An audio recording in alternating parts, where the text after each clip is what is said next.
Êtes-vous prêt pour l'impact? C'est la question que nous posons chaque jour à une personnalité qui compte dans notre économie. Et nous recevons aujourd'hui Franck Charton. Bonjour.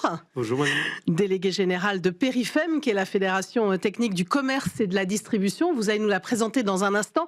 Mais d'abord, votre actualité, c'est ce jeudi 19 mars, le Périfem Day. Bismarck for Change est présente et sera présente sur cet événement. C'est la 6e édition avec beaucoup de sujets finalement qu'on va aussi balayer puisque votre thématique, c'est la distribution s'engage toujours plus en 2026. Vous allez parler d'adaptation au changement climatique, de décarbonation, de sécurité, d'énergie, d'économie circulaire. Donc, vous voyez autant de thèmes qu'on peut aborder pendant les 25 minutes qui viennent. Alors, d'abord, je le disais, présenter Périfem, on peut dire que vous êtes au cœur du quotidien des Français? Oui, nous sommes la Fédération technique du commerce. Le commerce, c'est la vie. Depuis plus de 40 ans, nous fédérons l'ensemble des distributeurs, à la fois intégrés, indépendants, alimentaires, magasins spécialisés. Les centres commerciaux sont aussi nos adhérents et leurs apporteurs de solutions, leurs fournisseurs, leurs partenaires technologiques. Et tout cet écosystème se réunit pour échanger sur les questions d'énergie, d'environnement, de sécurité, d'innovation technologique. Et c'est de tout cela dont on parlera lors du Périfem Day. Exactement. Et on y reviendra un peu plus en détail au cours de l'émission. Mais d'abord, vous avez commencé à en parler. Quelques chiffres. Périfem, 40 ans d'existence, vous l'avez dit. 80% du top 50 des enseignes de distribution physique représentées. 300 milliards d'euros de chiffre d'affaires cumulé. 35 000 magasins. 400 centres commerciaux. Ou encore 70 millions de mètres carrés de surface commerciale. On peut dire quelque part que finalement, vous représentez un panel assez large, et votre rôle, c'est quoi? C'est de décrypter les réglementations, d'accompagner justement les acteurs sur ces sujets-là? Oui, notre rôle est de rassembler ces acteurs et de les aider à la fois à décrypter les réglementations, d'y prendre part d'ailleurs au mieux des intérêts de tous, de l'ensemble de l'écosystème, de partager les innovations technologiques entre les acteurs, de partager les retours d'expérience. Et puis, le dernier point, et qui prend de plus en plus de poids, c'est de fédérer ensemble des décisions collectives.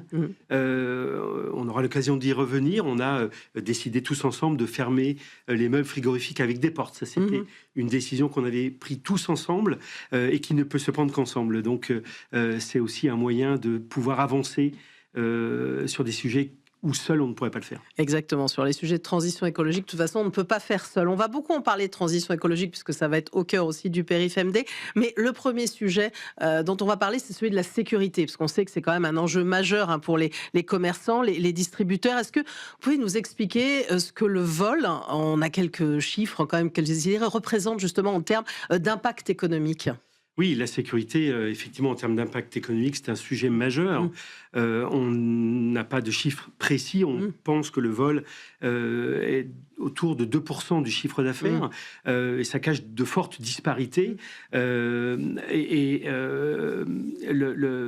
Pardon, excusez-moi, j'ai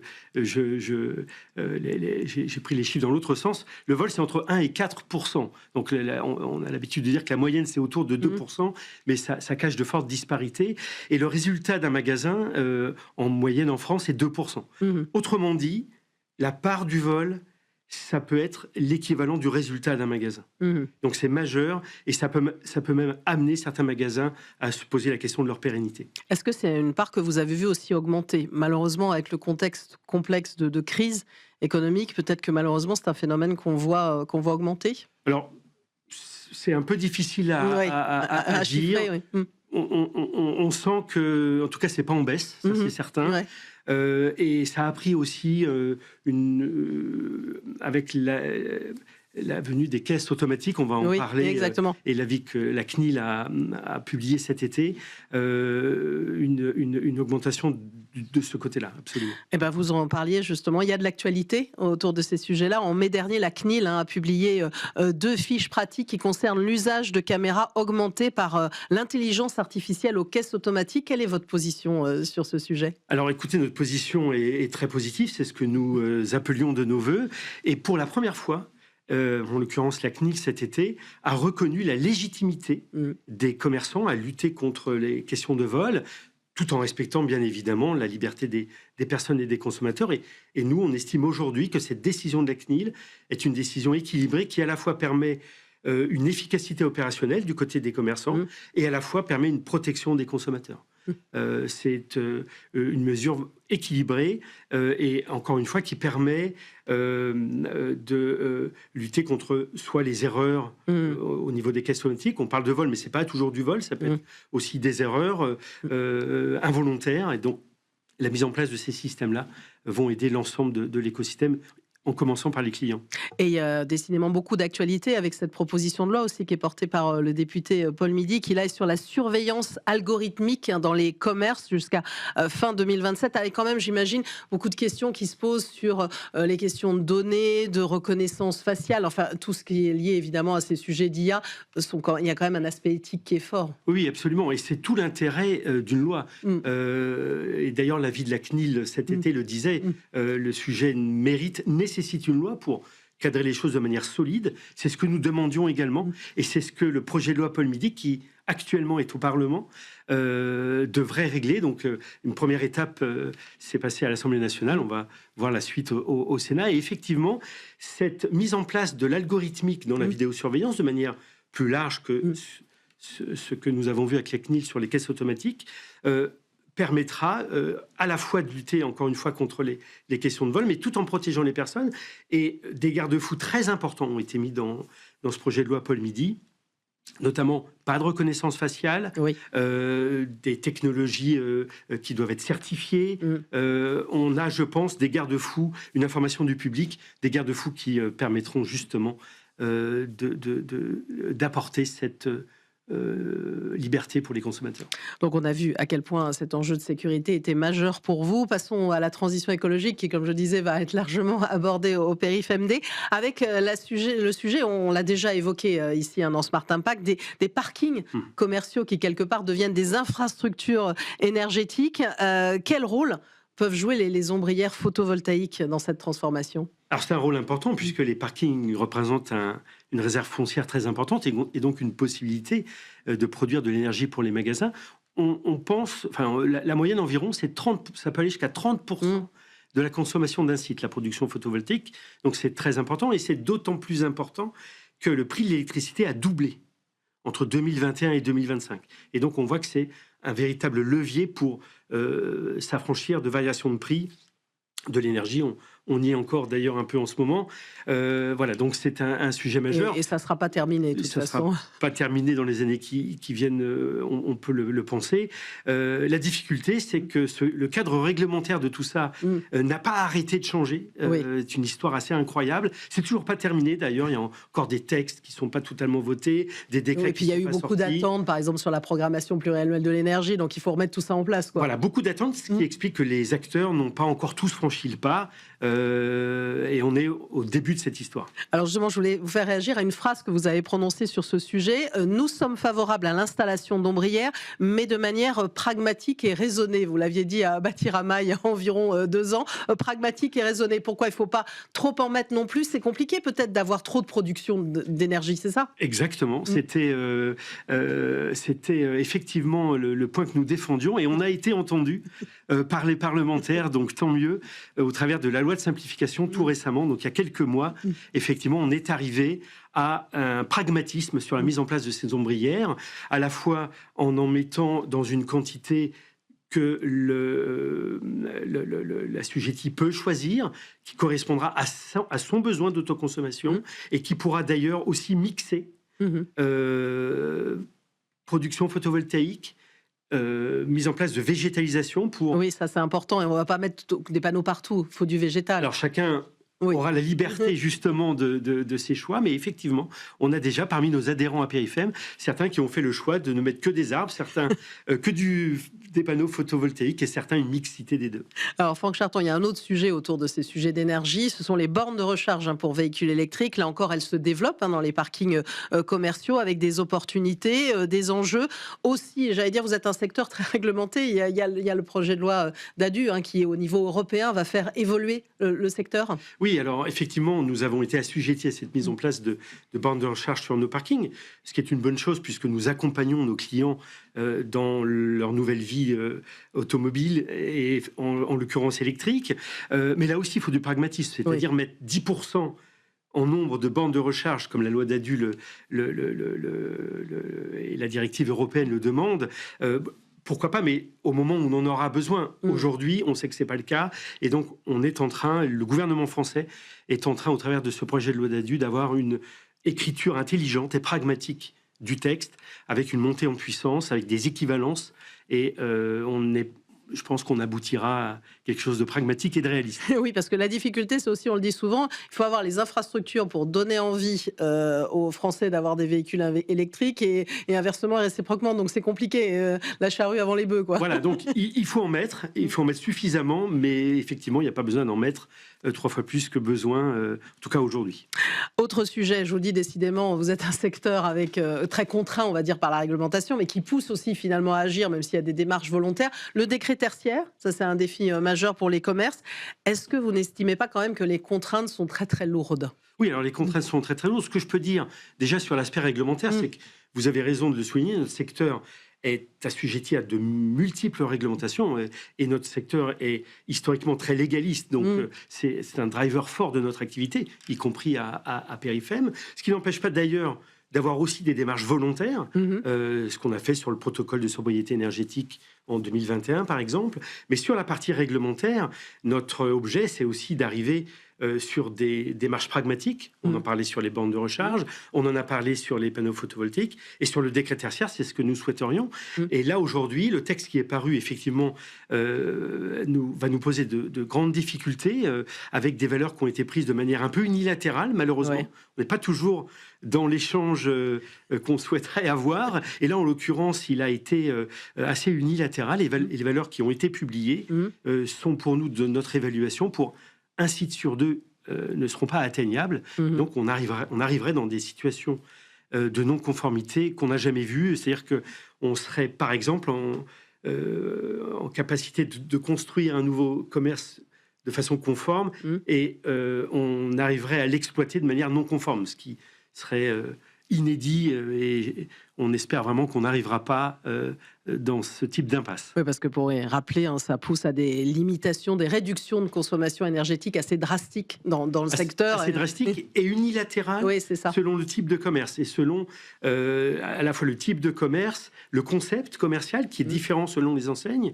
Et on ne peut pas imaginer qu'on ait le même éclairage dans tous les types de commerce. Chacun a sa liberté de choix de concept commercial et on doit pouvoir arriver à trouver ça. Bon, vous ne désespérez pas sur l'avancée des discussions sur le sujet? Non, en tout cas, on exprime de manière forte ce qu'on pense, puisque c'est assez inédit. Nous avons lancé un recours contentieux auprès du Conseil d'État, avec 19 fédérations, donc Périfem accompagné de 18 autres fédérations, pour faire entendre notre voix sur ce point-là. 19 fédérations dans un recours contentieux, ça ne s'est jamais vu. Donc, ça montre l'ampleur de la difficulté pour nous. Oui, la difficulté. Il y a des enjeux, mais c'est pas toujours facile aussi à mettre en œuvre. On a d'un côté l'urgence climatique et puis la réalité économique des entreprises. Alors justement, on a aussi un autre sujet qu'on va pouvoir ouvrir, c'est tout le sujet du scope 3 qui est important aussi pour vous. Et finalement, comment on peut intégrer les consommateurs aussi dans la démarche. Et à ce propos, Marc Laffont, le président de WO2, a une question à vous poser en lien avec ces sujets. Donc on l'écoute. Bonjour Franck Charton, je me posais la question de l'empreinte environnementale du commerce et de son évolution, notamment compte tenu de l'essor du commerce en ligne. Est-ce qu'il y a un moyen de mesurer les écarts entre le commerce en ligne et le commerce physique en matière d'empreinte carbone? Et une fois qu'il a été mesuré, comment est-ce qu'on fait pour que le grand public en prenne conscience et aiguille ses modes de consommation en fonction de l'empreinte environnementale? Alors, c'est peut-être moins, on va l'écouter avec Marc Laffont, votre domaine, on va dire le commerce en ligne, mais il a de toute façon parlé des enjeux de commerce, d'impact environnemental, aussi comment le mesurer, comment impliquer les consommateurs. Oui, l'impact environnemental, évidemment, c'est clé pour l'e-commerce et pour l'ensemble du commerce. En réalité, on a l'habitude de dire que pour le commerce, l'impact environnemental des produits que nous vendons, c'est plus de 95% de l'impact carbone des entreprises du commerce. Donc c'est majeur. L'impact carbone provient des produits qu'on vend. On a même 96% dans l'infographie. 96%. Voilà. Ouais, plus de 96% des émissions du commerce sont liées au scope 3. Donc voilà, on voit bien qu'il y a un impact très très fort. Voilà, raison pour laquelle nous avons d'ailleurs lancé une plateforme qui s'appelle LES, dans laquelle nous regroupons l'ensemble des distributeurs et les partenaires industriels qui nous y rejoignent, plus de 150 aujourd'hui. Plateforme sur laquelle on dépose, les fournisseurs déposent les valeurs carbone de leurs produits, et c'est la première étape de la réduction de l'empreinte carbone. On a l'habitude de dire que avant de réduire, il faut mesurer, et donc mieux mesurer pour mieux réduire. On en est sur cette première étape de mesurer. Elle est en fait assez ambitieuse. Elle paraît simple, mais l'ambition en réalité est là. Raison pour laquelle nous avons lancé cette plateforme. Voilà, LESS, c'est pour Low Emission Sustainable Sourcing. Comme souvent, on s'exprime évidemment en anglais sur ces sujets-là. Donc, vous l'avez dit, vous avez commencé à le mesurer. Ça veut dire qu'il y a une prise de conscience dans le secteur, évidemment, des sujets-là. Mais pour ce qui est de passer à la pratique et au concret, là, c'est encore un peu plus complexe, la mise en œuvre. Il y a une prise de conscience globale, c'est-à-dire que les acteurs ne se rejettent pas la responsabilité, les distributeurs prennent la leur, les fournisseurs de produits de biens manufacturés aussi. L'idée est d'échanger, de voir dans quelle direction on peut aller, quelles sont les priorités qu'on pourra prendre, on ne pourra pas tout faire en même temps. Et donc je crois que le mot-clé, c'est le partage de l'information déjà. Pour l'instant, on va dans le bon sens de ce côté-là. Dans le bon sens. Et ce qui veut dire peut-être informer, pour revenir à la question de Marc Laffont, les consommateurs aussi, pour qu'ils prennent conscience aussi qu'ils ont un rôle à jouer dans tout cet ensemble. Bien sûr, alors on n'en est encore pas tout à fait là. Oui, bien sûr, on a bien compris. Voilà, on essaie de mesurer, mais bien sûr, l'objectif à terme est d'informer les consommateurs et d'aider à mieux décarboner notre pays, bien sûr. Alors, il y a un autre sujet, et on l'a vu malheureusement récemment avec les inondations qui se sont produites, et on a vu des centres commerciaux qui évidemment étaient noyés, inondés. L'adaptation du commerce au changement climatique, ça aussi, c'est un sujet qui est en train de monter en puissance, parce que vous êtes particulièrement exposé. Oui, on est particulièrement exposé. On a fait de ce sujet-là, d'ailleurs, le sujet de notre année 2025. On continue en 2026. On appuie les enseignes. Et effectivement, ce qui a été révélateur a été ce qui s'est passé à Valence, en Espagne. Un sinistre terrible. Et en réalité, en France, on est assujetti potentiellement à ce type de sinistre, soit d'inondation, soit de... On a des zones particulièrement inondables. Soit de canicule, à l'inverse, soit de tempête. Et on a choisi, on est pour cela aidé de l'agence de bassin Seine-Normandie en partenariat avec l'ADEME et BPI. On a développé un guide d'adaptation au changement climatique en 3 parties. On est en train de finaliser la 3e partie, mais les 2 premières parties ont déjà permis d'avoir un vocabulaire commun et de donner les clés de l'évaluation des risques. Et ensuite, notre 3e guide permettra d'aller sur les solutions possibles. Il y en a plusieurs, il y a différentes catégories. Et on a vraiment senti une forte préoccupation de toutes les enseignes. Le sujet est apparu dans les politiques il y a 3-4 ans, mais les débuts ont été vraiment très timides, mais je crois qu'il y a vraiment une prise de conscience. Une prise de conscience, c'est ce qui veut dire aussi d'agir à hauteur des territoires, donc des dialogues aussi qui s'ouvrent. On est dans une période d'élection municipale, mais qui s'ouvrent aussi avec les élus sur ces sujets-là. Oui, absolument, et c'est ce qu'on appelle de nos voeux, c'est de réussir à obtenir une gouvernance régionale, départementale. Certains de la maille, il faudra la trouver, mais effectivement, les solutions qu'on a à mettre en œuvre, notamment en termes de prévention, on voit bien qu'on ne peut pas les prendre seuls au travers d'un magasin, mais au contraire de manière collective. Mais la force des uns peut s'additionner à la force des autres.